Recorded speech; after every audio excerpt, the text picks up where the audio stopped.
Alia Bhatt Instagram पर बॉलीवुड की सबसे ज़्यादा फॉलो की जाने वाली अभिनेत्रियों में से हैं। ट्विटर पर लगभग 22 मिलियन फॉलोवर हैं। और जब आलिया भट्ट ने अपना करियर शुरू किया था स्टूडेंट ऑफ द ईयर के साथ, इन बातों को लगभग 9 साल हो चुके हैं। इन 9 सालों में आलिया भट्ट को प्यार मिला। जब किसी को प्यार मिलता है तो आलोचना भी मिलती है, और अगर कुछ हो जाए और आप पब्लिक फिगर हो तो भर भर के नफ़रत भी मिलती है। ये नफ़रत अनुष्का शर्मा को मिली थी बिना बात के, जब विराट कोहली अच्छा परफॉर्म नहीं करते थे। 2015 का वर्ल्ड कप सेमीफाइनल हो या फिर कई और ऐसे मैच हो कि जहां पर अनुष्का शर्मा को बिना बात की हेट मिलती थी। लेकिन 14 जून 2020 के बाद से ये नफ़रत शिफ्ट हुई है स्टार किड्स की तरफ। बॉलीवुड में किसी न किसी प्रोफेशन में थे, चाहे डायरेक्टर हो, प्रोड्यूसर हो, चाहे एक्टर हो, एक्ट्रेस हो या फिर कोई और हो, उनकी तरफ ये नफ़रत शिफ्ट हो गई। और इसमें प्राइम टारगेट बनी है आलिया भट्ट। आलिया भट्ट को पहले तो 2-3 महीने सुशांत सिंह राजपूत की मौत के बाद कमेंट में भर भर के गालियाँ मिलती थी, जिसके बाद उन्होंने नेगेटिविटी से दूर रहने के लिए कमेंट ऑफ किए। जाहिर सी बात है, आलिया भट्ट सिर्फ 27 साल की हैं और वो नहीं संभाल पा रही होंगी इतनी नेगेटिविटी, तो उन्होंने कमेंट बंद कर दिए। उसके बाद थोड़ी सिचुएशन नॉर्मल हुई, लोग बातों को भूले, कमेंट ऑन किए कि उनकी एक फ़ोटो वायरल हो गई कि वो रणबीर कपूर के साथ जा रही हैं मालदीव्स, जिसके बाद उनकी फिर से आलोचना हुई, जिसके बाद अब उनको ट्विटर के भी कमेंट बंद करने पड़ रहे हैं। वो फ़ोटो शेयर करती हैं कि यहाँ पर मदद के लिए इन नंबर पे फ़ोन करें, लेकिन कमेंट्स ऑफ रखती हैं, कमेंट ऑन नहीं कर पा रही हैं आलिया भट्ट। ये बात आप समझिए कि किसी को कितनी ज़्यादा नेगेटिविटी मिल रही है। 22 मिलियन फॉलोअर्स हैं आलिया भट्ट के, और 22 मिलियन फॉलोअर्स वाली अभिनेत्री की हिम्मत नहीं हो पा रही कि वो अपने ट्विटर के कमेंट ऑन कर ले।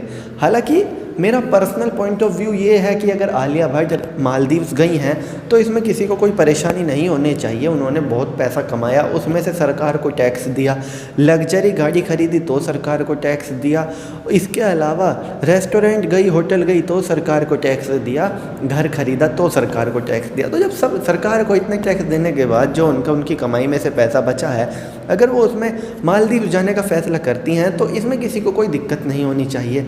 लेकिन उनको गालियाँ इस वजह से पड़ रही थी कि गरीबों की मदद कर देती इस पैसे में।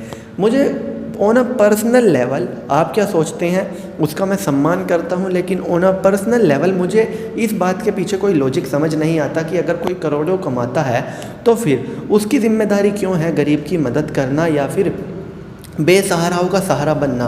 क्योंकि वो तो चुनाव नहीं लड़ते गरीबों से वादे करके, वो किसी गरीब से वादा नहीं करते कि उसका घर बना देंगे, वो किसी बेरोज़गार से वादा नहीं करते कि उसको रोज़गार दे देंगे। रही बात पैसा कमाने की, जिसके पास मदद करने के लिए पैसा होता है सब अपने लेवल पर करते हैं जितना उसका बन पड़ता है।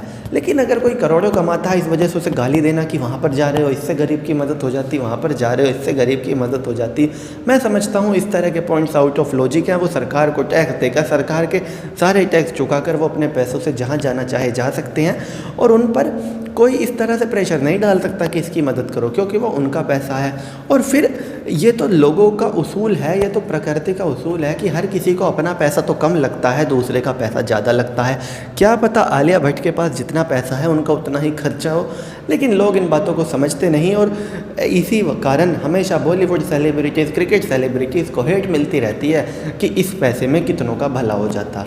मेरा ऐसा पर्सनल लेवल पे मानना है कि इस तरह की हेट किसी को नहीं देनी चाहिए। वो पैसा उसने मेहनत से कमाया है, सरकार को टैक्स देने के बाद उसकी मर्ज़ी, वो उस पैसे का कुछ भी करे, और ये बात लोगों को भी समझने की ज़रूरत है।